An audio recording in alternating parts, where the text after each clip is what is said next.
Okay, we're going to try again. Now I can see the things moving on the microphone setting, which means it should be working. So I hope you can all hear me. Sometimes it happens where YouTube just doesn't let me be heard, and I don't understand why. But anyway, I hope you're all doing amazingly well. Welcome to this Speech a Week. I can see someone's on. I'm guessing it's Rodney or Ernest. Please let me know you can hear me all right.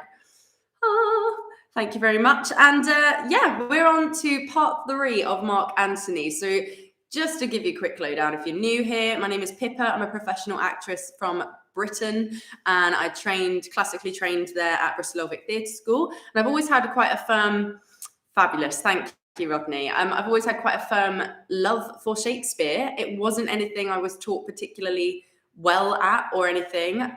I just really enjoyed the challenge of it. And one thing they taught us at Bristol was that the joy comes from the work. So I quite enjoyed picking up something, being crap at it, and then getting better at it. So now I kind of pride myself on being a bit of a Shakespeare nerd. And this a speech a witch. Maybe when we go into some more Macbeth, we can call it a speech a witch. The whole point of this is to follow on from my sonnet a day project. Throughout lockdown, I was reading a sonnet a day and encouraging you guys to do the same, purely as a means to keep my own skills in check and keep me kind of stimulated from an actor's perspective and keep training my muscles and everything, because school is never out for the pro. And after we did it for the second time, I thought, what else can we do? And I figured that Shakespeare's soliloquies and monologues are something a lot of young actors have to look at for drama schools, and it's something that I wish I had more help with, basically. So I figured this could be a really useful way for anyone, not just actors who are trying to get into drama school or work on their craft, to just learn a little bit more about Shakespeare and how to speak it, what it means, how to kind of cheat it and realize what he's doing at certain places, which will help you understand what you're saying, and just explore it and play around. And again, selfishly, to keep my own skills in check during a pandemic while work is a little bit scarce for us lovely creatives. So yeah, that's the lowdown. And today we're on part 3 of Mark Antony's scene, Act 3, Scene 2. I call it Mark Antony's scene because he does steal the show, doesn't he? Let's be honest. And we've already worked through his famous friends, Romans, countrymen, lend me your ears speech. We've worked through the next kind of chunk of that. So what I will do is read on from where we worked up to last time. And we will be looking at the main chunk of if you have tears, prepare to shed them now, from lines 169. I'm still getting over my little cough and everything, so forgive me if I'm a little bit I have done a vocal warm-up today, so but this is the best we got. This is what we got going on at the moment. So,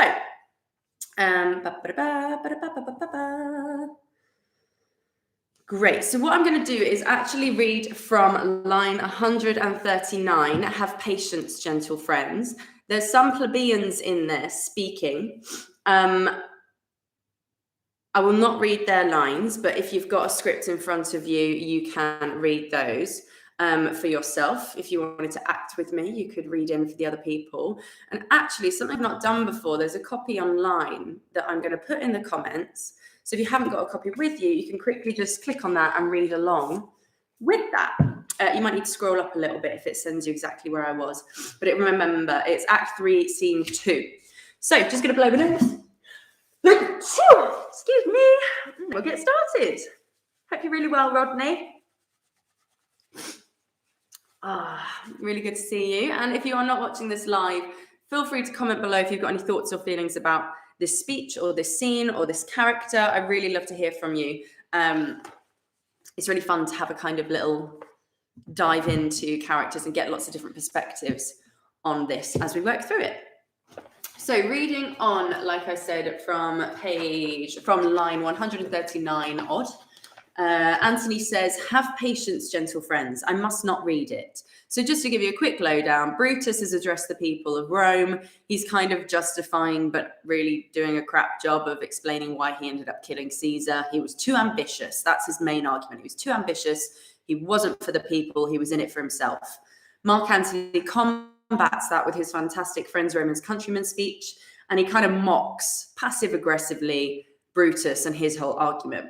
He then goes on to really work the crowd and work the room and get the plebeians, the Romans in the whole town, the whole city, really riled up and a bit peeved at the situation that Caesar is dead. So it's brilliant. It's a genius lesson in rhetoric. And if you read this, it's all just really helpful to help you with the rest of your Shakespeare. Really helpful to help you. You know what I mean. Excellent. So I'm going to read from Have Patience, Gentle Friends. He's just teased them with the will of Caesar. He says, I will read it. And then he says, no, I won't read it. A very clever little, not subliminal. What's the word? I definitely said it last time. Where you kind of trick people. Reverse psychology. He kind of taunts people with it and then says, no, I shan't read it. And now the people are saying, we'll hear it. Read it. Read the will. We will hear Caesar's will. And Antony says, moving along with the whole scene now, have patience, gentle friends. I must not read it. It is not meet you know how Caesar loved you. You are not wood, you are not stones, but men. And being men, hearing the will of Caesar, it will inflame you. It will make you mad. 'Tis good you know not that you are his heirs, for if you should, what would become of it? Read the will. Will you be patient? Will you stay a while? I've overshot myself to tell you of it. I fear I wrong the honourable men whose daggers have stabbed Caesar. I do fear it. You will compel me then to read the will? Then make a ring about the corpse of Caesar and let me show you him that made the will. Shall I descend? And will you give me leave?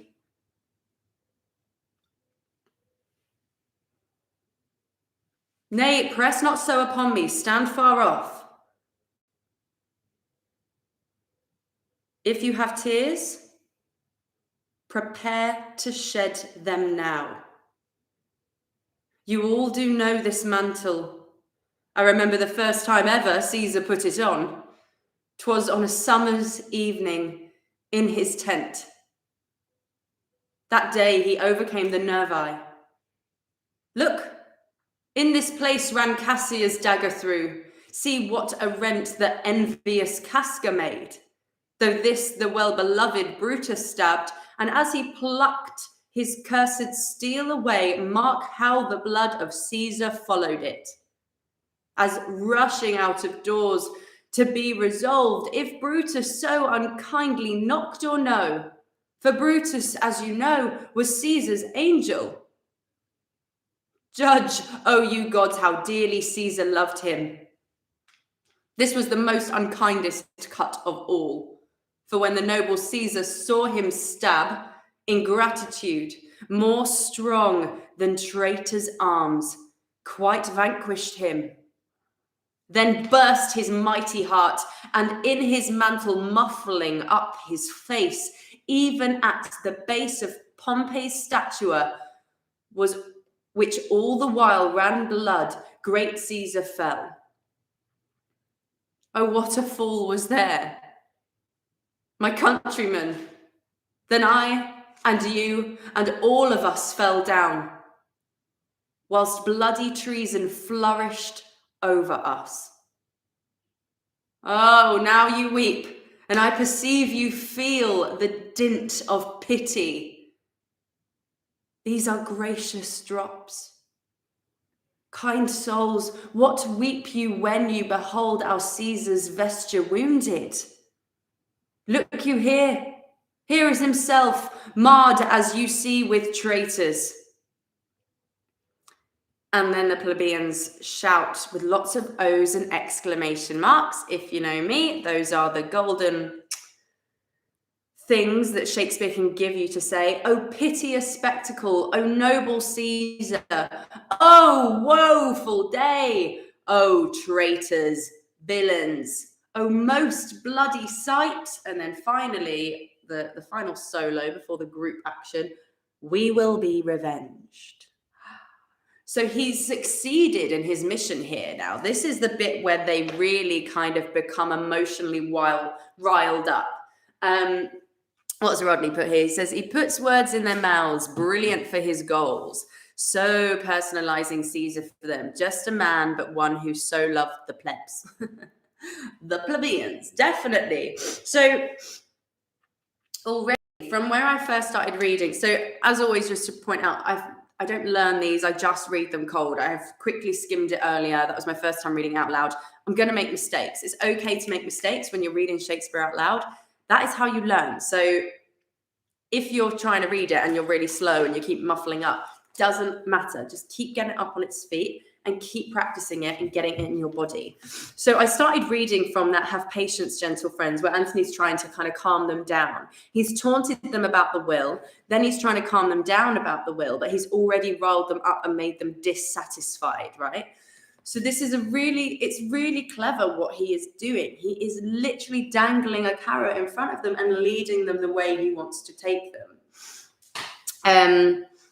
And just to quickly skim over that chunk around line 139, "Have patience, gentle friends, I must not read it. Be patient, please wait, my friends, I cannot read it. Soft friends, gentle friends, kind friends, I can't read it. It is not meet you know how Caesar loved you. It's not good that you understand how much Caesar loved you." Rodney says, "He makes the people see the knife wounds, marks, and encourages them to view them as a breach of Rome itself." Exactly. It gives a visual aid to his argument, much like I talked about last time when he whips out the will, it becomes a visual prop for him to use to aid his storytelling. And he does exactly the same thing when he presents Caesar to them. And there's a really interesting bit that I want to kind of point out as well, which I think says a lot about his character. So moving on from that, he says, "You are not wood, you are not stones, but men." So he's comparing them to other things that are hard, that are not feeling. And he says, "And being men, hearing the will of Caesar, it will inflame you. It will make you mad. You will lose your shit when you hear what's in the will." Translation: "'Tis good to know that it is good you know not that you are his heirs, for if you should, oh, what would come of it?" And then he gives them kind of the news there. He kind of tells them what's in the will. But not. And again, remember, he's full of crowded people. There's hundreds and hundreds and maybe thousands of people here listening to him. So maybe that bit is only for the 10 deep circumference around him, and the others can't quite hear that. So some get more excited or more inflamed, and the others can't quite hear. Very clever, very, very clever. Is this the first time you used treason? Good question. I think this is the first time, yeah, because he's kind of worked up, hasn't he, to kind of really, for want of a better analogy, stick the knife in Brutus's actions. And he does that in the speech that we're tackling today, and kind of points out that it is treason. So yeah, really, really interesting. "Whilst bloody treason flourished over us." Again, he uses very clever pronouns to encircle him with the plebeians and push Brutus out. But we'll get to that. But really good. Yeah, I think that's the first time he uses that word in this section for sure. "It will inflame you. Oh, what would come of it?" Plebeian says, "Read the will, we will hear it." And he still doesn't. He's still taunting them. "Will you be patient? Will you stay a while?" Now he's asking them, can you just wait a little while? Will you be patient? Wait a while, I will. He didn't say I will read it, but he is kind of saying and teasing them, I think, here. Rodney says, "You are now Mark Antony," Rodney. "Tells the plebs what they will do, tells them they are feeling it, and then tells them what they felt. Inserts them into his desired storyline." Exactly. Crazy, isn't it? Very clever. Very, very, very clever. "Will you be patient? Will you stay a while?" In trying to calm them down, he gives them opportunities to speak, and they don't. So that speaks volumes for his gravitas. "I have overshot," I said overshot, or shot, that should be. I have or shot myself to tell you of it.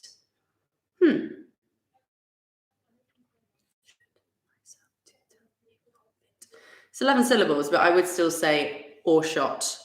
Sometimes I like to round it up to make it 12 syllables. It's still got a nice kind of fully rounded rhythm, but there's different trains of thought on that. Yeah, I have or shot myself to tell you of it. I fear I wrong the honourable men whose daggers have stabbed Caesar. I do fear it. Repetition there. I fear I wrong the honourable men. Honourable, which is a phrase, again, that he used in his very famous speech. And honour and valour is something that Brutus keeps bringing up when he is addressing the nation. And of course, you're not honourable if you've stabbed your king or your leader. Obviously, Caesar wasn't a king, but he's constantly reiterating the idea that these honourable men have committed treason, have committed a crime, have killed our Caesar. Absolutely brilliant. And then he says, I do fear it. Could have just said, I fear I wrong the honourable men whose daggers have stabbed Caesar. But he doesn't. There's a semicolon in my edition and it says, I do fear it. So it's almost like he's confiding and sharing his vulnerability with the plebeians, which again is going to make them more warm. And then they shout out, they were traitors, honourable men. All, the will, the testament, plebeian 2, they were villains, murderers, the will, read the will. Hilarious. And then this bit is what's kind of interesting. Ronnie says, honourable men who left treasonous knife wounds. Exactly. He keeps highlighting the contradiction of Brutus's argument. And now he's got it to a point where the seed he's planted has been sown and has grown in the plebeian's mind. I've talked about this in the previous versions of this we've done. He's planting seeds that he can reap later on in the scene. And these seeds grow very fast. So then he says, you will compel me then to read the will? Oh, so it's like, so you do want me to read it, even though they've been saying, yes, read it for about 5 days. Then he says, then make a ring about the corpse of Caesar and let me show you him that made the will. So again, he's teasing them and taunting them in. He's not getting to the point. They want them to read the will. And he's like, okay, I will read the will, but first come around here. Again, he's testing how much they trust him, testing how much the plebeians will do what he says. And they're just falling trap to it, 100%. Shall I descend? Will you give me leave? Shall I come down? Will you give me space? Come down, descend. Antony comes down. You shall have leave. A ring, stand around, stand from the hearse, stand from the body. So he's, I can imagine these people are kind of coming closer, but some people are pushing them back to make sure he's got space. So again, he's literally staging it beautifully for himself. He's giving himself space to own and do his little show of lifting the casket open and showing everyone this bloody corpse. Do what I say, ritual for will reading. Definitely. He's so clever, isn't he? Oh, love it. Of course, he's not real. Shakespeare wrote this, so Shakespeare's very clever, even if he can be a little bit annoying sometimes. And this is the bit I wanted to touch upon. Antony says, nay, press not so upon me, stand far off. So again, there's a direction there that the plebeians perhaps are struggling a little bit, perhaps come through and shove and elbow a little bit and touch him, and he gets a bit like, don't touch me. I feel like that shows a little bit of his vulnerability here. For me, I would think he's scared that they might overpower him. And if you think about it, just thinking about current politics, there's one leader, like one prime minister, one person, one orator in this scene of Antony. Obviously, Brutus has just spoken. But the will of the people, if you look at V for Vendetta, one of my absolute favorite films, if you haven't seen it, you have got to watch it. It's absolutely fascinating. Beautifully written, acted, shot, the whole thing. The idea is that we are stronger as a public, as a unit. One person calling the shots can be very quickly overpowered. And I think he feels that power here. And literally being stood next to the body of Caesar, he could well be thinking, Cassius and Brutus might bloody well come out now and have knives and stab me. Or if there's a few angry plebeians that aren't happy with what I'm saying, they could quite easily come out and share the same fate. So I think it's really interesting. But then the plebeians say, stand back, room, bear back. So there's some that are, again, acting like his little bodyguards and shoving everyone off. Sorry, Ernest. Bummer. You're here now. We haven't got to the main chunk yet, so it's all gravy. Pleb plants for Brutus. I love that. Yeah, he's like, Mark Antony as well would probably have, I'm just thinking about plants. I know what you mean, plants, but I just thought about Mark Antony watering some flowers then, because I've said about him reaping the seeds he's sown. He's definitely the kind of person that would have like a bonsai tree on his desk and would be like carving it and making it pretty and trimming it all the time. Definitely. Whereas Brutus would probably have a few more kind of chaotic wall climbing houseplants, I would say. Some ideas for set design there, anyone who's doing this play anytime soon. But pleb plants for Brutus, yes, exactly. They would probably be some. Remember, the crowd is divided. They're not sure which way they're going to go, and it is all Mark Antony's rhetoric that shifts them over. And the most vocal plebeians that Shakespeare gives us turn to the side of Antony. So the main chunk we're going to look at today then is from line 169, if you have tears, prepare to shed them now. I muffed this up maybe about twice. But you know what? I might read it again, just because Ernest has joined us for funsies. Let me lift it off the page, and I did muff it up. Also, that day he overcame the nervi, I said. I'm not sure if that's right. Nervi. I can't recall the last time I saw this, how they pronounced that. I'm not sure what's right. So if you're an actor watching this, if there's a name you're not too sure of, look it up, check it, see what other people have done first of all, but also just say what feels good for you. Things like Iago, though, is Iago, not Iago or anything like that. So do just make sure you do that research, because it just shows that you've prepared and everything. Little tip there from an audition panelist who sees that mistake made quite a lot. So if you have tears, prepare to shed them now. I'm just going to read this off the page again and give it a little bit of a lift. And I will come over this side just so my microphone can hear it proper, good and proper. Here we go. If you have tears, prepare to shed them now. You all do know this mantle. I remember the first time ever Caesar put it on. 'Twas on a summer's evening, in his tent. That day he overcame the nervi. Look, in this place ran Cassius's dagger through. See what a rent the envious Casca made. Though this the well-beloved Brutus stabbed, and as he plucked his cursed steel away, mark how the blood of Caesar followed it, as rushing out of doors, to be resolved if Brutus so unkindly knocked or no, for Brutus, as you know, was Caesar's angel. Judge, O you gods, how dearly Caesar loved him. This was the most unkindest cut of all. For when the noble Caesar saw him stab, ingratitude, more strong than traitors' arms, quite vanquished him.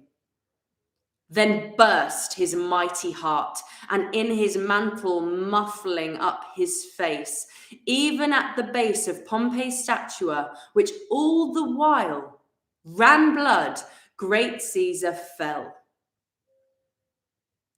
Oh, what a fool was there, my countrymen. Then I and you and all of us fell down, whilst bloody treason flourished over us. Oh, now you weep, and I perceive you feel the dint of pity. These are gracious drops. Kind souls, what weep you when you but behold our Caesar's venture wounded? Look you here. Here is himself, Marred as you see with traitors. Had to fluff that last bit, didn't I? Bye, Rodney. Have fun puppy walking. Look you here. Here is himself. Marred you as you see with traitors. That repetition of here, look here. He's making them look exactly where he wants them to look. Love it. So, hope you caught that, Ernest. Let's work through it then. If you have tears, prepare to shed them now. Absolutely genius oratory here, telling them that if get ready, it's that what's the phrase? Not preempting, but warning. He's warning them. You're gonna cry now. Get ready. Just you wait, because once you see this, you're gonna cry. And that just piques your anticipation. That's it, anticipation. His manipulation of their anticipation is absolutely unparalleled.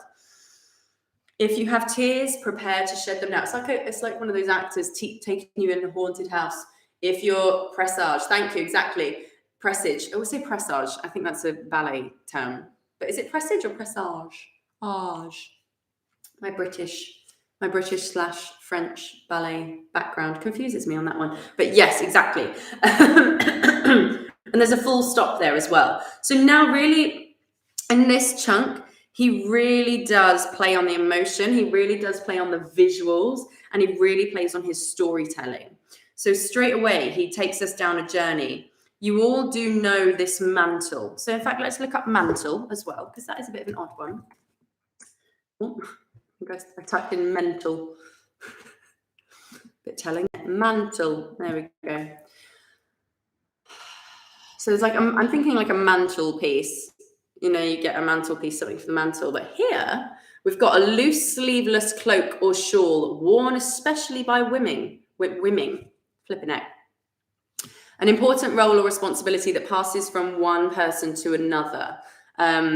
Cloth as in or as if in a mantle, cloak, or envelope. Lovely. So he says here, you all do know this mantle. I remember the first time Caesar putting it on. So he's talking about his cloak here. He's probably wrapped up. And I picture this. I imagine he's wrapped up to hide, perhaps, the blood and the stuff. Or maybe not. Maybe he was wearing that mantle when he was stabbed and it is all just completely ruined.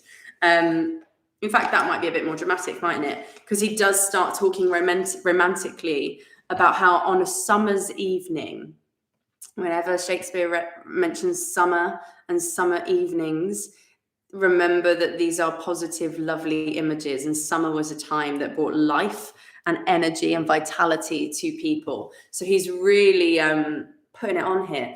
I remember the first time that Caesar ever put it on. It was on a summer's night and it was warm and the sun was setting. It was in his tent. Oh, it was that time he killed that other army. Oh man, he distracts them a little bit there to then bring them back to the harshness. He paints a prettier picture than the one they've got before them of Caesar stabbed, brutally bloodied to death. And it says, sorry, I'm late. It's snowing here. I've had 2 inches in the last hour. My wife loves it. She has her face in the window. If this keeps up, I may have to let her in. Oh my God, let her in. I've been watching Snowpiercer lately. So the idea of snow and the cold, it's been terrifying me. So please let her in. Oh. Rodney says, oh, Ernest Lapin. So yes, in contrast to the snowy visuals that Ernest is surrounded by, Antony is giving us this summer evening, this romantic image and a memory. He's taking the plebeians down memory lane with him. I remember the first time he put this on. Maybe it was a gift from Mark Antony. I don't know. But he gets personal here. He makes the plebeians visualize and remember happier times, even though they weren't there, so that when he does bring that attention back to his body, he can do so dramatically. And he does, straight after that lovely, oh, do you remember that time? Like, look at this lovely painting of that time we were at the beach in summertime. It was great. Now look here at the bloody mess of his body. He's literally dangling that carrot and taking them down memory lane, all romantic, and then boom, look. That's all it says there. Look, exclamation mark. In this place ran Cassius's dagger through. So I think at this point, by this point, after all the beautiful rhetoric we've seen, he would be getting more emblazoned now, I think. It would be, and I didn't do it as much because I'm on a microphone and YouTube and everything, but it would be a, look, this is where he did this. Like maybe that's an option to color the scene nicely. And I think the language lends itself to that kind of level of energy shooting up at that point, perhaps. Mark Antony is very descriptive. He's almost describing a smell. Yeah. He wants you to be there with him. And then Ernest says as well, not to hear, but to feel. Exactly. He knows, and he says it, you are not stones. You are not wood. You are not stones. He knows the way to get people on his side is logic. And I think he does that in the first part of his speech. But as you know, Brutus is an honorable man. And then by calling on their emotions, rupturing their emotions and making them just unleash. And that's exactly what's happening now. The tensions, it's going like a thermometer, pooh, about to explode. Volcano action going on right now.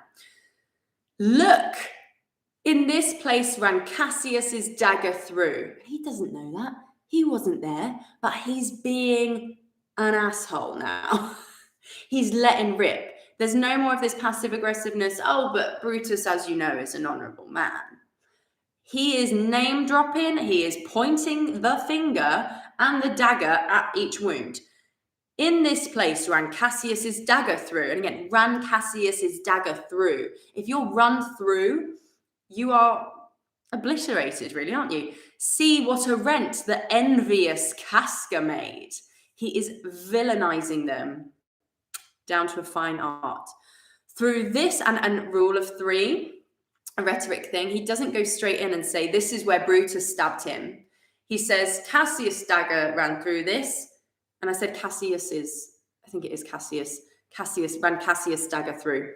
But hey. Cassius, Casca, and Brutus. Worst of all is Brutus. Rule of three. He works up the crowd again to make Brutus the main enemy here. He is picking on Brutus, and we'll see why in just a moment as well. And it says he is personalizing the action. It's a personal murder, not a collective action for the greater good of Rome. Leaves Brutus for last. That's it. Exactly. You save the best till last. And in this case, the best is the worst in Antony's eyes. I absolutely love this passage. Yeah, it's so good, isn't it? I'm really glad that we've worked through this in stages because you never see anyone talk about this section, but the scene as a whole is absolutely effing genius, isn't it? Through this, the well-beloved Brutus stabbed. So through this, the well-beloved Brutus stabbed. Great. So it is beloved, I would say here. Through this, the well-beloved Brutus stabbed, to make it a lovely 10. And as he plucked his cursed steel away, and again, look at the language, look at the words. Well-beloved Brutus, and Brutus as a name it reminds me of brutal. So it's not the nicest name, is it? Stabbed. Brutus stabbed. We've got the hissing, the T, the B, and then we've got, and as he plucked his cursed steel away, plucked is a sharp, short, snippy monophthong word. Plucked his cursed steel away. Cursed steel, his bad steel. If you pluck something, it's aggressive, isn't it? Thinking of plucking a chicken. Definitely. Brutus is the last shoe dropping. What a great phrase. Rodney says, setting the stage. Mark Antony is producer of this epic scene. And isn't it amazing? I don't know if he prepared this, but imagine if this was all off the cuff. I mean, I doubt it is. I think he's had a really good think about this. But still, like, if an orator managed to do all of this really quickly, oh, just amazing. And what else have you put? Brutus knew better and he did it anyway. Exactly. And it's that he's going to go on to use, in fact, let me move on and then we can talk about that more. It says, as he plucked his cursed steel away, mark how the blood of Caesar followed it. So when we say mark, it's like look, the mark and glass. He was the epitome, the visual image. Mark that. Look how the blood of Caesar followed it. So once he's taking us on the blood narrative, really. Oh, so once that Brutus removed his knife, he's really getting them to see the act of Brutus in particular, driving in, plucking out, and the blood that follows. He's making them see it and reenact it in their own mind's eye. It's like in Crime Watch or like those documentaries where they have like someone reenacting the scene. It's to help paint the picture more, and that's exactly what he's freaking doing. And it says, you mean extemporaneously? That's a joke on last week's episode, so go back and watch that if you don't get the joke. Should have been there. But yes, Rodney says Brutus drained the vitality from Rome. Lovely way to put it. Exactly. And he doesn't stop there. The punctuation in this bit drives through. So he doesn't stop for a full breath, a full stop, until he says that Brutus, as you know, was Caesar's angel. So he riles us up. Look, in this place ran Cassius' dagger through. See what a rent the envious Casca made. Through this the well-beloved Brutus stabbed, and as he plucked his cursed steel away, mark how the blood of Caesar followed it, as rushing out of doors to be resolved. If Brutus so kindly knocked or no, but Brutus, as you know, was Caesar's angel. So he's talking about the aggression. That doesn't matter if he knocked on the door or not, he didn't give a shit, he just did it anyway. So he's really, really using the enjambment here, using the iambic pentameter, using the rhythm of the text to push us through. And then his last kind of punchline, if you will, is for Brutus, as you know, was Caesar's angel. So very clever rhetoric here as well. He doesn't say, and that's literally a quote from earlier. I think he says, for Brutus, as you know.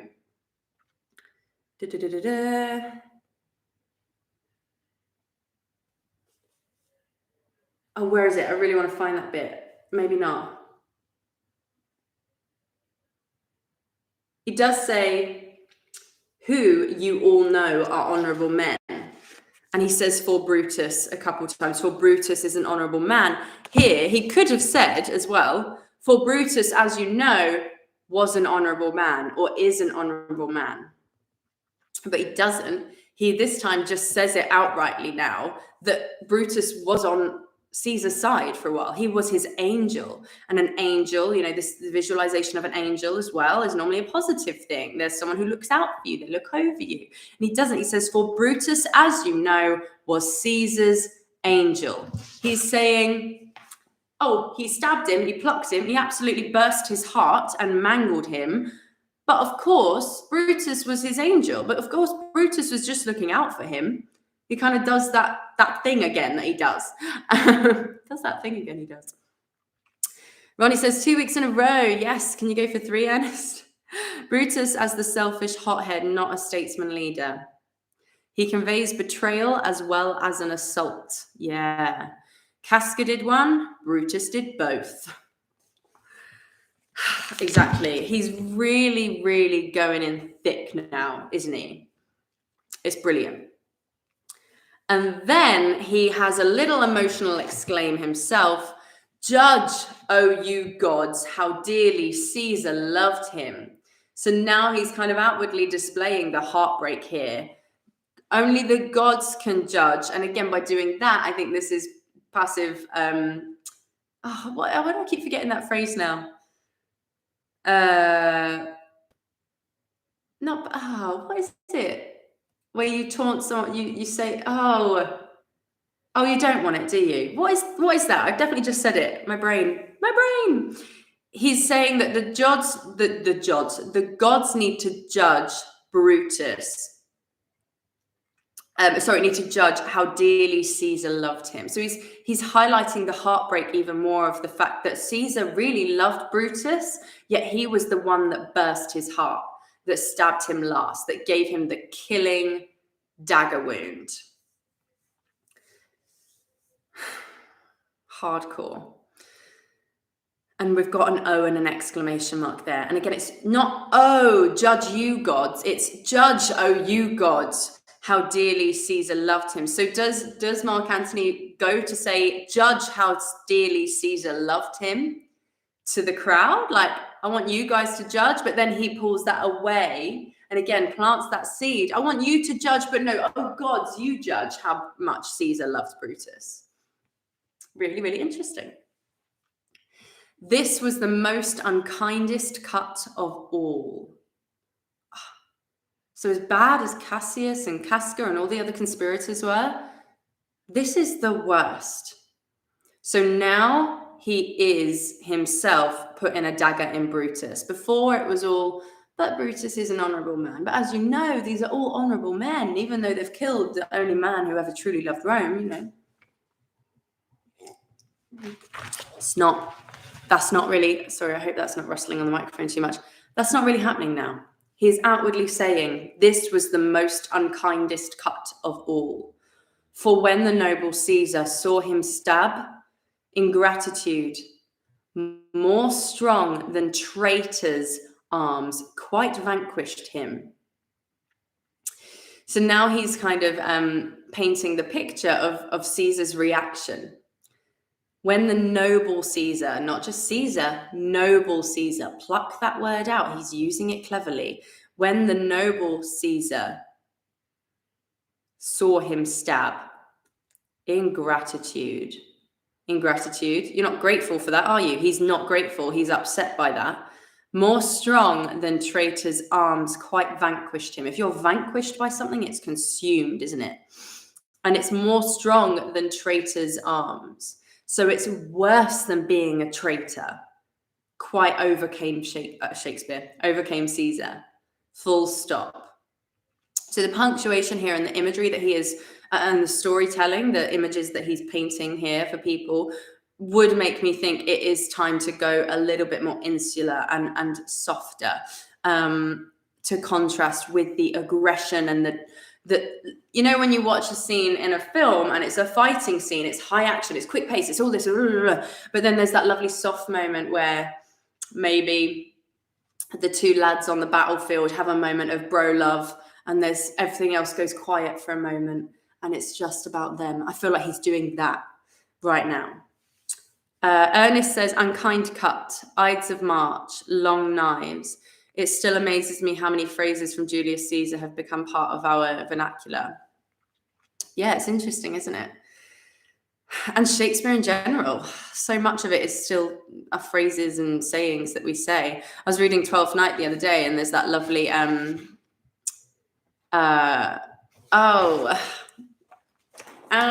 is it? That phrase, I highlighted it. Shouldn't take me too long to get to it. That Malvolio says, some are born great, some achieve greatness, and some have greatness thrust upon them. Great line. All this stuff, it just sticks, doesn't it? Paints Brutus as the prototype Judas before there was a Judas. Yeah.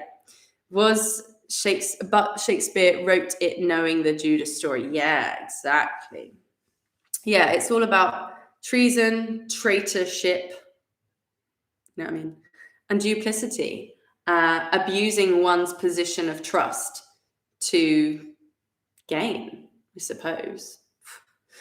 Interesting, Rodney. The speeches by Brutus and MA remind me of Pontius Pilate. Pilate? I'd be more tempted to say Pilate. As I've mentioned before, actually, I'm not really part of the Bible, but I was working on a speech. I was working on Julius Caesar, actually. There's a part where Portia talks about being a harlot and not Brutus's wife because he's not confiding in her.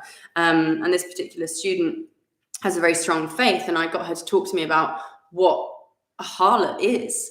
like in the Bible, what does that describe? And what's the weight of being a harlot, just to get that point across even more? Because we you know, if you're religious to this day, like you probably will understand the weight of those words a bit more, but we don't normally, it doesn't really carry as much now. If I called someone a Judas, it'd probably be in a bit more like of a jokey format rather than actually like meaning it. So remember, at these times when people would watch this for the first time, those sorts of analogies as well did carry a lot of weight and heaviness, and those sorts of connections would have been very prevalent, and Shakespeare does use them quite often throughout his pieces to help tell the stories, to help people go, oh yeah, it's the kind of Judas character, yeah, like Judas, yeah, he's like Judas, you know, just like in EastEnders, like, oh yeah, he's the love interest, or oh yeah, he's the prince, or oh yeah, he's the princess, all that sort of thing, from the Trial of Christ. Yeah. Interesting. So interesting. So moving along. Quite vanquished him. Then burst his mighty heart. Flipping heck. Drama. Excuse me. So then he's talking about how Caesar was completely overcome with ingratitude from this traitor. And then his heart burst. And normally we talk about hearts bursting with love, don't we? In modern times anyway. And being a broken heart is more the kind of heartbreak thing. But this is really effective, I think, the way he says this. Then burst his mighty heart, and in this mantle, muffling up his face, even at the base of Pompey's statue, which all the while ran blood, great Caesar fell. Similar to what he did before, but slightly less dramatic, I would say. But maybe we do get more dramatic here. Then burst his mighty heart, and in his mantle, muffling up his face, even at the base of Pompey's statue, and again, Pompey's statue, the big leader, which all the while ran blood, great Caesar fell. So again, he doesn't have to say and bring up that it was at the base of Pompey's statue. But he talks, it's a big, like statues are big representations, physical representations of people of power and authority and respect usually. And here he's saying that Caesar fell by Pompey, which is not a good thing, is it? Shakespeare piggybacking on what the audience would know as a frame of reference. Yeah, definitely. He does that, and he does the same. So even not with characters, but like I've mentioned before, with the analogies that he uses, with the similes that he uses, as a summer's day, as a rose, as the canker blossom, as the ocean after a storm, all of that sort of stuff. It's just to help people clock what he's actually trying to get across. Interesting. Great Caesar fell. Again, great Caesar. This great statue Caesar fell by the statue of Pompey, and it ran with blood. And I quite like the idea of, and in his mantle, muffling up his face. So this idea that, and again, you could see this perhaps as a bit of a contradiction, that maybe Caesar didn't see who did it. And I know obviously in this play and in real life, there's the people say that he said, et tu, Brute, and you, Brutus. That's in the play, but in real, I did do a bit of research on this a while ago. Apparently he actually says something like, and you, my child. And there was a discussion about how Caesar's relationship with Brutus was quite father and son-like. And allegedly, I mean, I don't know how we ever will really know, but Caesar, the real Caesar, did say that to Brutus when he saw it was him that actually killed him. Yeah, Ernest says he's standing on the shoulders of giants. Rodney says, yes, Ernest, bigger than life itself. And Ernest says, in his mantle muffling up his face. Not sure what that really means. So his mantle was a cloak, like a big cloak that he would have worn. And the mantle, like, it's literally like the fabric is in his face, muffling up his face. So he's, that was my pillow mantle. It's literally covering him, and he's being swallowed into that. If you're muffled, you're stifled, aren't you? You're shut up, you're closed in. So I think that's what he's saying there. And he's essentially saying, so as he was dying, his mighty heart burst, and in his, and his, so what he's saying here, and his mantle all the while ran with blood. That's what he's saying. But he adds more to it. He says, and so he goes, and in his mantle, I'd probably break this up in brackets, muffling up his face, even at the base of Pompey's statue, which all the while ran with blood, great Caesar fell. So I'll correct that. And in his mantle, great Caesar fell. But he's adding all these extra embellishments of the fact that his mantle was muffling up his face, and at the base of Pompey's statue, which all ran with blood, everything was running with blood, Caesar fell.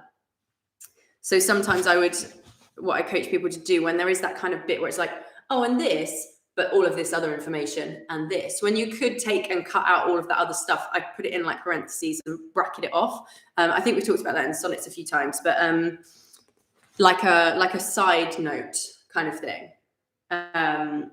So yeah, that's what he's saying there. His mantle was smothered with blood and Caesar fell in his cloak. Does that make sense? Oh yes, no. Made that too complicated. No, but it is a bit complicated. And I think he's just using words now and language to really paint that picture and maybe confuse it a little bit to replicate Caesar's confusion at this point. Heartbreaking, isn't it? But is it? Was Caesar actually an honourable man? I don't know. Caesar an honourable man? An ambitious man? Was Brutus? God, conflict. And then he brings in, and there's a lovely full stop there, and then, which all the while ran blood, great Caesar fell. Great Caesar fell. Not just Caesar fell. He says noble Caesar. Great Caesar. Does that for a reason. Don't overlook it. Oh, what a fall was there, my countrymen. Oh, exclamation mark. Clear indication that Shakespeare wants us to act here and do something passionate or visceral or connected or soft or something else. He's not just saying this line, he's really feeling this line. And he brings them in again. Oh, what a fall was there. This is proper drama. And then he fell off. He fell over. And what a fall it was. You know, it's that kind of like he's reiterating. He knows exactly what he's doing. He's working the scene 100%. My countrymen, you're mine. You're part of me now. We are one. Very, very clever. Really getting them on side. And then following on from that, he says, then I. So he goes on to explain why it was such a fall. He says, then I and you and all of us fell down. We all fall. When Caesar fell, it was the fall of us all.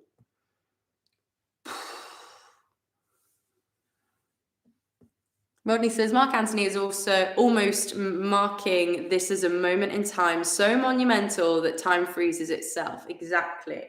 Like I was saying in cinema, in those like heightened army scenes where there's like some sort of war going on, there's often a moment where everything stops in time and they're able to have a conversation and get what they need to off their chest, or say what they need to say, or confess something.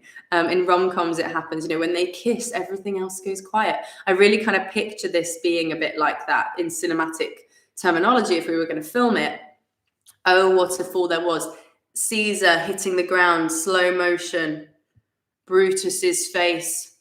What have I done? Mark Antony crying, looking up to the gods, the people of Rome having a funny feeling in their chest, like something has happened. All this slow motion acting, you know, I can see that flicking through. If I was going to contemporize this and put it, narrate it on a film, the dynamic of film. So really, really interesting, and exactly what you just said. It's like time itself is frozen. And so I would lend this part to being softer, to slowing it down, to making it more dramatic, to contrast the violence of his murder and death. And that is a comma there, actually. So then I and you and all of us fell down, whilst bloody treason flourished over us. And there's the full stop. So we all fell while bloody, and again, blood, he says blood so much in this time, in this point. And remember colour, the importance of colour in these days is also really, really important. So Roman imperials or people of status in Rome, I believe blue and purple was kind of like the colour you would wear. And only people that could afford dyes and coloured fabrics would wear colours. You would be very plain, or like kind of like a cream and beige colour. Like the Romans actually used urine to clean clothes and their teeth, I believe. So there would have been like this yellow tinge to a lot of things. But excuse me. Blood as a colour is a bright, rich, deep red. So by bringing that up, it's a very bright, visceral kind of colour, and having that visual colour of the blood in front of all of these plebeians, again, will only aid that story. So he says it so many times, blood of Caesar, the well-beloved Brutus stabbed. Where else is it? Oh, maybe he doesn't say it as much as I thought he did. But actually, that's interesting that I thought Bloods and Crips.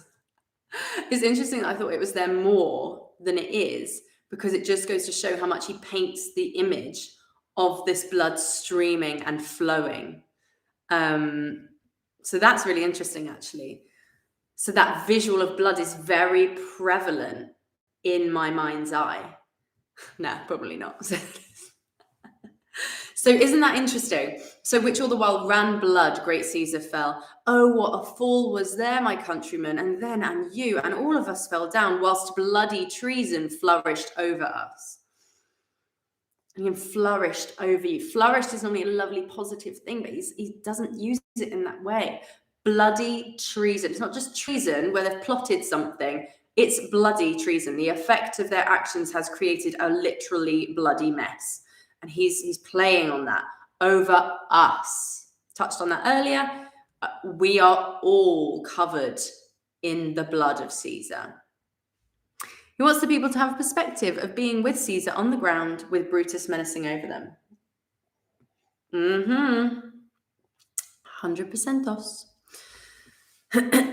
And then by this point, it seems that the plebeians are emotionally charged. So this is, again, a lovely direction that whoever's playing plebeian 2, 3, 4, and 1 and all needs to pay attention of, because Antony makes the point that, oh, now you're crying. Oh, now you weep, and I perceive you feel the dint of pity. And I kind of played that the first times I read it, like, oh, now you weep. But I'm not sure it would be like that. He's saying, he's acknowledging it. Maybe he's empathizing with them a little bit more. And he is, yeah, now I can see that you feel the dint of pity. I love that as well. I'm thinking like, in fact, let's look up dint, because that's a really interesting phrase.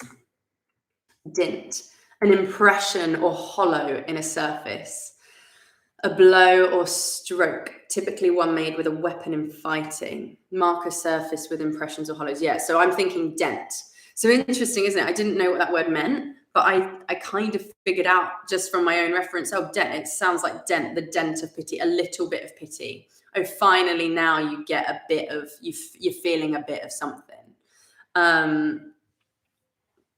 Interesting. So trust yourself. So again, if you're an actor watching this and you're a bit like, I'm not sure if I know what that means, look it up. You have got to look it up. Do that work. If I have to tell another actor ever to look up a word when I ask them what it means and they don't actually know, but they're doing that speech, I will be very, very cross. Look it up, but also trust your instincts. Like if you're sight reading something and you've never looked at it before and it's in an audition or something, you've only just had 5 minutes before you got to read it, trust it, because again, dint, it sounds the same as dent, and it is a kind of it's a short monophthong word with one syllable, so it kind of sounds like what it is. So it's got an onomatopoeic form to it. So yeah, oh, now you weep, and I perceive you feel the dint of pity. Now I see that you feel pity.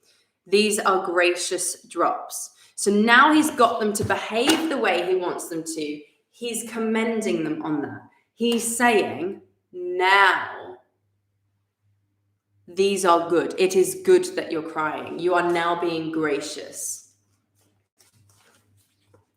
He's now, it's like the puppy, Rodney, that does sit down, you give them a treat.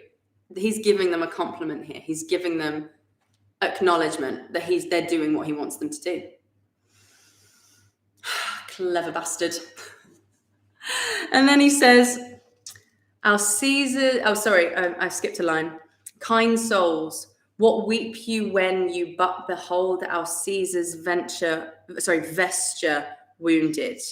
Not sure on that bit. Look you here is himself, marred as you see with traitors. So kind souls, again, a compliment. Kind souls, and again, a soul. It's not kind countrymen, it's souls. When you speak to someone's soul, it is their being. It is the epitome of their being. It's the heart. It's who they really, truly, proper are. Kind souls.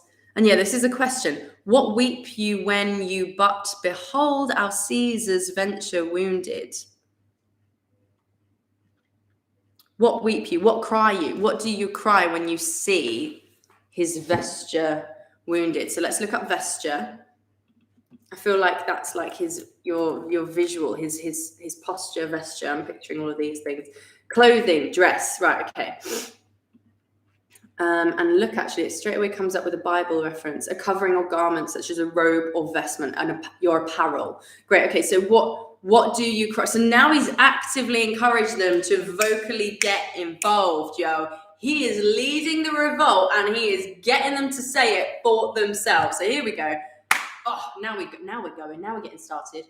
Kind souls, what weep you when you but behold our Caesar's vesture wounded? What do you cry? Probably wounded. That's not the right intonation, I think, but still. What do you cry when you see him like this? When you see his outfit so stained and stabbed and bloody and ruined? Look you here is himself. So now he's actively, so now it all makes sense in my mind's eye. Now he's actively saying, look here, what are you going to say about it? What are you going to do about it? Look. Flipping it. Look you here is himself, marred as you see with traitors. How does that make you feel? And then we've got the, oh, piteous spectacle, oh, noble Caesar, oh, woeful day. Now they are 100% committed to Mark Antony's situation. Flipping heck. Beware the Ides of January 6th. Why January 6th? Have I missed something again here? I always feel like I'm 2 steps behind a little bit sometimes. Ronnie says, big crowd. He's validating. Yeah, validation. That's it. And telling those in the back, everyone in front is crying. Yeah, exactly. So fantastic, Rodney, to bring that up again. He's narrating it for the people that can't see it. So there is this, if you ever do this, and obviously depending on the production or if it's cinematically done or whatever, there is this idea, like you've got to remember that. There's this idea that some people can see, some can't. You've got to narrate it. It's got to involve everyone. Vestments, again, Shakespeare goes biblical. Yeah, Caesar as a saint. And exactly, and like you touched on, I didn't look it up, sorry, hilarious. I got that one. But yes, absolutely. And although the people of Rome wouldn't be clocking those things because this was pre-Jesus, the audience of the time absolutely would. And today, the audience would, I was about to say, England is a predominantly Christian town. That's absolute country, but it absolutely isn't. So, but still people know these stories from the Bible and things because it is often taught in religious studies and all that sort of stuff. So yeah, even today, it's still contemporized. It helps us understand it and contemporize the text for us today. So there we have it. I'm going to read it one more time then. In fact, I'm going to read the version on the link that I shared with y'all, just so I've got it right here in front of me and I don't have to hold the book, because I feel like that might be affecting the microphone a little bit. Finally using my microphone again. I hope it sounds clearly, actually. Do let me know that this sounds better than it usually does, because sometimes I have access to it, sometimes I don't, but I am going to prioritize using it now because I know how important the sound is. Anyway, I'm going to treat this as a bit more of a film piece now, so I'm still going to have the connection to it.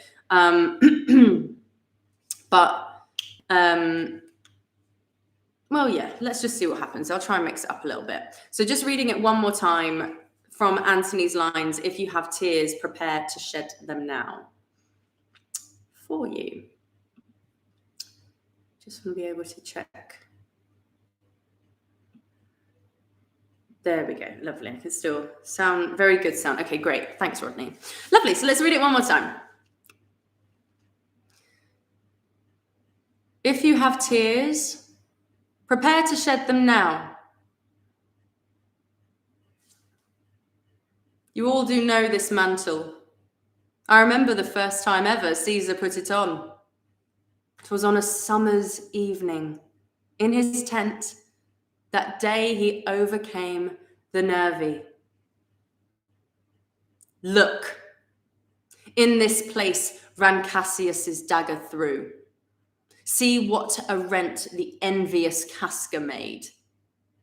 Though this the well-beloved Brutus stabbed, and as he plucked his cursed steel away, mark how the blood of Caesar followed it, as rushing out of doors, to be resolved if Brutus so unkindly knocked or no, for Brutus, as you know, was Caesar's angel. Judge, O you gods, how dearly Caesar loved him. This was the most unkindest cut of all. For when the noble Caesar saw him stab, ingratitude, more strong than traitor's arms, quite vanquished him. Then burst his mighty heart, and in his mantle, muffling up his face, even at the base of Pompey's statua, which all the while ran with blood, great Caesar fell. Oh, what a fool was there, my countrymen. Then I, and you, and all of us fell down, whilst bloody treason flourished over us. Oh, now you weep, and I perceive you feel the dint of pity. These are gracious drops. Kind souls, what weep you when you but behold our Caesar's vesture wounded? Look you here. Here is himself, marred, as you see, with traitors. Piteous spectacle, oh, noble Caesar, oh, woeful day. And then we get to the point where the plebeians all yell, revenge. Good. I'd maybe rile them up a little bit more here. The punctuation is very different in this edition that I was just reading, and I don't quite agree with a lot of it. I think we can definitely utilize more of the full stops. So I'm not actually sure who edits this version, but nonetheless, a friend of mine used it, so I just picked it off today. So there you have it. Really, really interesting, isn't it? Amazing. And to be honest, we've only got